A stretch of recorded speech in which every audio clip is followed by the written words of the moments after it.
ठरलं तर मग या मालिकेच्या पुढील भागात आपण पाहणार आहोत की अर्जुन चौकशी करण्यासाठी जातो. अर्जुन एका आईस्क्रीमच्या रसाचा गाडा असणाऱ्या बाईच्या गाड्यावरती जातो आणि तिला विचारतो की तुम्ही या मुलाला पाहिलंत का, माहिती आहे का तुम्हाला याच्याबद्दल काही. तेव्हा ती बाई म्हणते मला काही माहिती नाही याच्याबद्दल.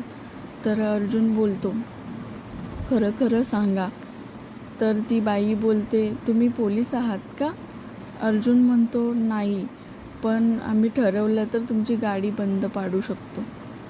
यावर बाई बोलते नको नको. मग अर्जुन बोलतो खरं सांगा, मी काही नाही करणार.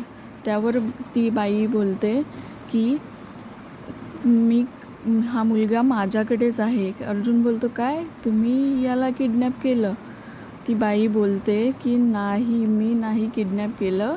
काल गुंड आले होते माझ्याकडे, त्यांनी मला खूप धमकावलं आणि बोलले की जर या मुलाला तू तुझ्याकडे नाही ठेवून घेतलंस तर आम्ही तुला मारू, कोथळा बाहेर काढू.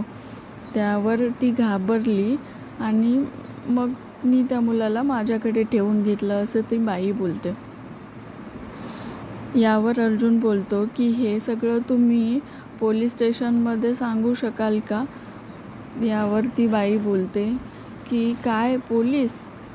तर पाहूया नेक्स्ट प्रोमोमध्ये की ती बाई पोलीस स्टेशनमध्ये सांगू शकेल का आणि सांगितल्यानंतर अर्जुन सायलीला सोडवू शकेल का. असेच नवनवीन प्रोमो पाहण्यासाठी चॅनलला सबस्क्राईब करा. प्रोमो आवडल्यास लाईक करा.